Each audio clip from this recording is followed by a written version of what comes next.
Émotionnel ou rationnel? En accord ou à l'opposé? Les rencontres de l'heure.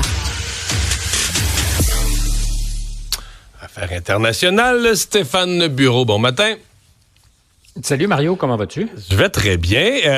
Stéphane, on se demande ce matin comment va Joe Biden, qui est encore au pouvoir, qui est encore le président à la Maison-Blanche. Oui, on l'oublie, mais il est toujours aux commandes, l'homme le plus puissant du monde.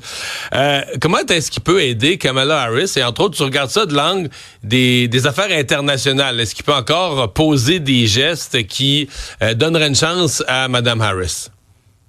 Ben, c'est un peu l'air d'aller de M. Biden, théoriquement, qui devrait servir Mme Harris, parce qu'en matière de politique étrangère, on a toujours dit que Joe Biden était un des présidents les plus compétents jamais élus dans le passé récent.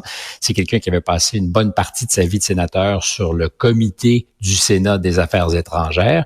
Et aujourd'hui, c'est aux Nations Unies, en fait, depuis quelques jours, le retour en classe, c'est le début de la nouvelle Assemblée générale. Et qui va prendre la parole? Joe Biden. C'est un rituel. Les chefs de gouvernement, chefs d'État, à tour de rôle, montent à la tribune. Et dans le cas de M. Biden, ça va être un peu aussi le bilan qu'il va présenter de son administration. Ça devait être un bilan où on disait America's back, après 4 ans on reconnaît Justin Trudeau, là. 2015, Justin Trudeau arrive, a toujours laissé entendre qu'Harper avait donné une mauvaise image au Canada. Puis il y avait eu le même message, le Canada is back, en voulant dire sur la scène internationale, on redevient un joueur fort, respecté, participant. C'est le même message, celui de Biden dans l'après-Trump, là. Et d'ailleurs, pour le Canada qui était back, pas assez pour se faire élire au Conseil de sécurité des Nations unies, on a découvert que le reste de la planète était assez indifférent au discours de M. Trudeau et à tout ce qu'on annonçait, qu'on n'a pas toujours bien livré. Donc, M. Biden aujourd'hui... C'est-à-dire, excuse-moi, Stéphane, je pense qu'au Canada, on s'est fait croire qu'on était vraiment influent parce que on voyait Justin Trudeau débarquer aux Philippines, puis les adolescentes s'agrippaient à lui, puis hurlaient pour le voir, pour le toucher, puis tout ça. Fait qu'on a interprété ça comme une popularité mondiale qui donnait au Canada une grande influence, là. Mais dans les vraies affaires sur la... J'aime pas casser du sucre sur le dos, non pas de M. Trudeau, mais du Canada, qui a longtemps eu une vraie réputation à l'étranger. C'est vrai. Il se trouve que j'ai vécu à Washington, j'ai souvent collaboré avec des gens qui travaillent à l'ambassade. Je vis aujourd'hui à Paris, je travaille aussi avec des gens qui sont dans notre réseau diplomatique. J'ai des amis qui peuplent le service des affaires étrangères, des gens compétents. Et c'est vrai que le Canada a déjà eu une influence, une réputation et une capacité à la marge de rejoindre ou de servir de trait d'union des pays qui ne se parlaient pas. Aujourd'hui, ça a été beaucoup émoussé. Beaucoup d'anciens des affaires étrangères le diront en mots couverts, vont choisir de ne pas trop en parler parce que c'est pas glorieux, mais tu as parfaitement raison. Je pense que M. Trudeau a eu une popularité personnelle à l'étranger qui était sans aucun rapport avec le poids politique et diplomatique du Canada. Les États-Unis, c'est pas tout à fait la même chose. Non. Ils ont une économie et une armée qui parlent pour eux. Donc, Joe Biden vient faire le bilan après 4 années presque au pouvoir. Il reste quelques mois, même si on l'oublie, ou c'est encore lui le patron. Et on annonçait beaucoup. On disait America's back encore une fois, parce qu'après 4 ans de M. Trump, qui était plus isolationniste, on disait le monde va changer. Ça a très mal commencé avec l'Afghanistan et le retrait d'Afghanistan, tu t'en souviens, c'est une catastrophe et c'en est une politiquement encore aujourd'hui parce que les 13 militaires américains qui sont morts consécutivement à cette tentative de retrait un peu calamiteuse, en fait, c'est ce retrait du pays calamiteux. Politiquement, aujourd'hui, c'est un fardeau pour les démocrates. Puis on l'a vu, même ça s'est pas aussi bien passé qu'il le voulait pour M. Trump quand il est allé à une cérémonie commémorative au cimetière de Arlington, justement pour accompagner les parents des familles de ces soldats-là qui avaient demandé à ce que M. Trump soit présent. Donc, au départ... Le retrait a été une catastrophe sur 2 fronts. L'opération elle-même du retrait s'est pas bien déroulée du tout, c'est le moins qu'on puisse dire. Mais, inadmissible. Mais le lendemain... Les talibans, tout ça, c'est pour le lendemain, les talibans ont repris le pouvoir, puis ont ressorti les femmes, les filles des écoles, puis tout ce qu'on disait qu'on voulait plus jamais voir est réapparu, pling, comme ça, le surlendemain. Instantanément. Tu as parfaitement raison. Ceci étant dit, il ne faut pas oublier quand même que l'essentiel de cette négociation avait été amorcé par M. Trump, qui dit que s'il avait été au pouvoir, il aurait su garder le respect des talibans, il aurait pu garder la base militaire de Bagram, base militaire américaine qui a été construite au coût de plusieurs milliards de dollars et qui, d'un point de vue stratégique, pesait très lourd pour les États-Unis parce que ça leur donnait une capacité de projection près de la Chine redoutable.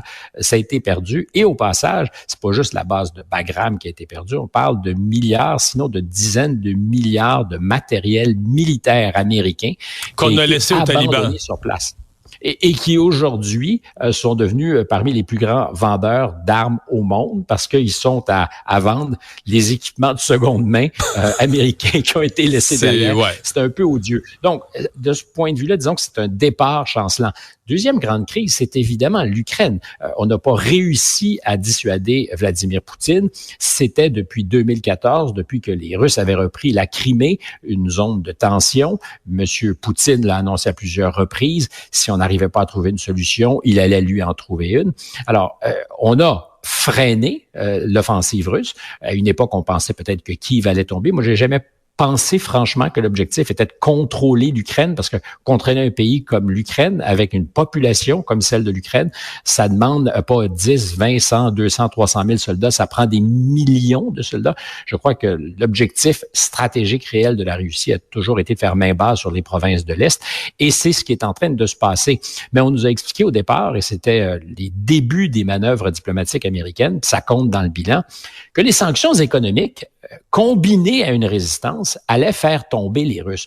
Or, qu'est-ce qu'on voit? C'est que ces sanctions économiques ont radicalisé beaucoup de pays dans le monde, des pays du BRIC, qui sont l'espèce de pendant au G7, aujourd'hui très puissant, qui fédère la Chine, le Brésil, l'Inde, l'Afrique du Sud, l'Égypte, les Émirats arabes unis, l'Iran. Ces pays se sont coalisés et de plus en plus abandonnent le dollar US, une extension de la puissance américaine, je disais, des bases militaires, des forces militaires, Bagram et tout ça, mais le dollar américain, le contrôle de cette monnaie de réserve, ça a toujours été fondamental. Or, qu'est-ce qui s'est passé après ces sanctions?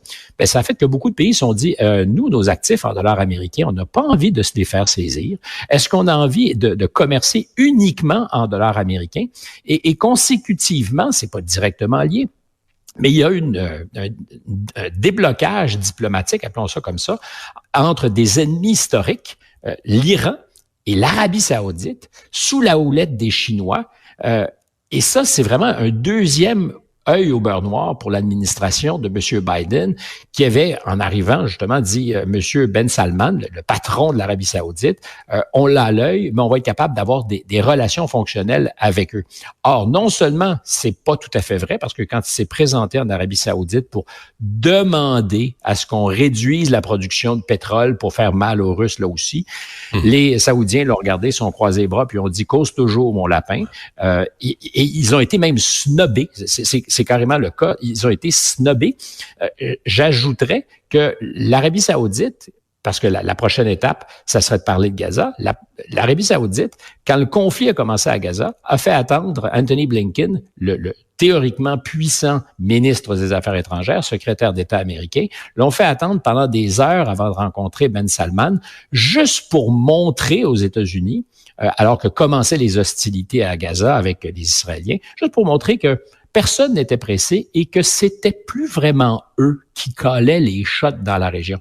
Donc, on a l'Afghanistan, on a l'Ukraine. Derrière l'Ukraine, c'est le dollar qui est moins utilisé, ce qu'on appelle une dédollarisation de l'économie, des BRICS qui deviennent de plus en plus puissants, des gens qui ne se parlaient pas, et en particulier un allié stratégique des États-Unis, l'Arabie saoudite, qui parle à l'Iran, ennemi des États-Unis.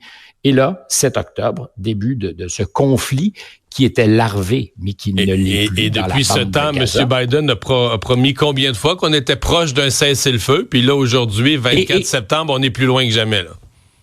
Et on terminera là-dessus, Mario. Tu connais les règles de la politique.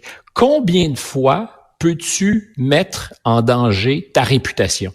Combien de fois peux-tu ne pas risquer ta crédibilité quand tu dis « ça y est, nous allons obtenir un cessez-le-feu. Ça y est, nous allons obtenir la libération des otages. Les Américains ont mis tout leur poids dans la balance. » Et qu'est-ce qui se passe à répétition?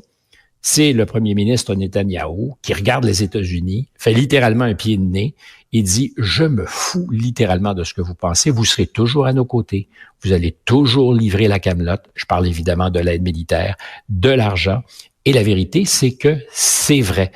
Et M. Biden va quitter, et c'est ce qu'on dit d'ailleurs officieusement, sans avoir obtenu ce qu'il a promis à corps et à cri, mais en ayant terni la réputation des États-Unis. Enfin, pas lui personnellement, mais quand tu t'engages à solutionner quelque chose et que des acteurs, j'allais dire petits, c'est pas des petits acteurs, Israël pèse lourd, mais que ces acteurs-là ne peuvent pas être contraints, Gaza, donc le Hamas, ne peuvent pas être contraints à s'entendre, c'est que la crédibilité des États-Unis est substantiellement esquintée.